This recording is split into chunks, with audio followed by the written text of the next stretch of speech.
hay una persona con los brazos abiertos, gira alrededor de este eje de giro que está aquí, vertical con la línea punteada y con una velocidad, una rapidez angular omega sub i.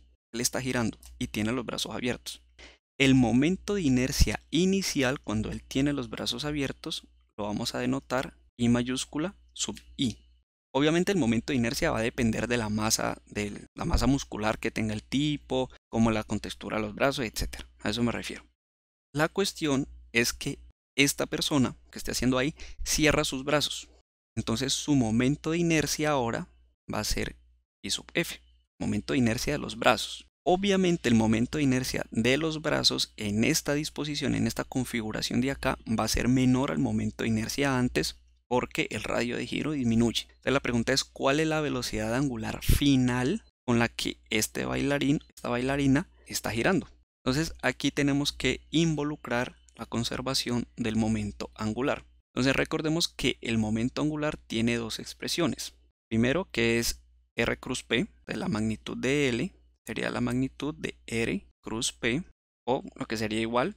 Recuerden que P es el momento lineal, o sea que la masa por la velocidad es masa R cruz B, tal como lo expliqué en el video donde yo digo cómo se calcula el momento de inercia. Entonces este sería el momento angular, pero resulta que el momento angular también se puede definir, por lo menos en magnitud, como I por omega. Entonces la pregunta es ¿cuál de estas dos opciones yo puedo utilizar para solucionar el ejercicio?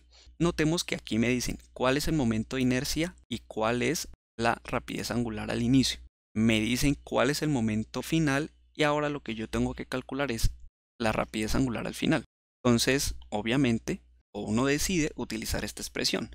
Entonces, ¿cómo se soluciona? Simple, decimos, ¿cuál es el momento angular antes de cerrar los brazos? Sería el momento de inercia al inicio por la rapidez angular al inicio, punto. ¿Y cuál es el momento angular después de cerrar los brazos? Y yo, bueno, eso sería el momento de inercia final por la rapidez angular final. Y lo mismo como nosotros hicimos con la conservación de la energía mecánica. Entonces la conservación del momento angular me dice que L sub A es igual a L. Entonces igualo las dos cantidades. Permítanme, hago una línea por acá. Aquí voy a tener I sub I, omega sub I, a la I sub F, omega sub F. Permítanme, yo coloco aquí esto con colores para que ustedes sepan dónde están los iguales. Entonces de esta ecuación que está acá, pues simplemente despejo omega sub F. Entonces omega sub F me dice, este señor que está multiplicando, lo paso a dividir, porque voy a despejar omega sub F. Voy a colocar esto de esta manera, voy a colocarlo así. Voy a colocarlo I sub F, omega sub I. Pues simplemente para que ustedes noten lo siguiente. Aquí ya calculamos, ya, eso fue todo. Listo, solucionar el ejercicio. Ahí está. ¿Qué es lo que necesitamos? Pues los datos de los momentos de inercia al inicio, al final y el dato de la rapidez angular. Que eso se lo dan a ustedes en los ejercicios. Aquí la pregunta es, porque hay que mirar el significado físico de la ecuación. O sea, ¿esto qué significa?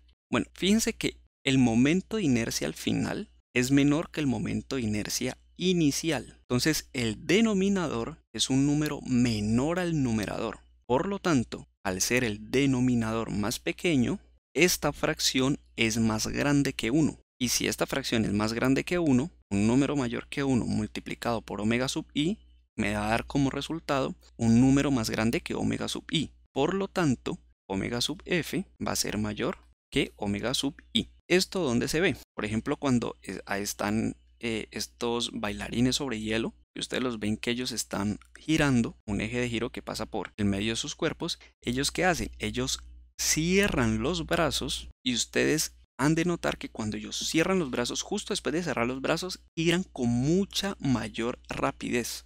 Me refiero a la rapidez angular. Por eso ellos arrancan con los brazos abiertos y luego cierran los brazos. Claro, las revoluciones son mucho más altas. Entonces, esto es lo que se aprovechan o lo que aprovechan los bailarines para aumentar su rapidez angular.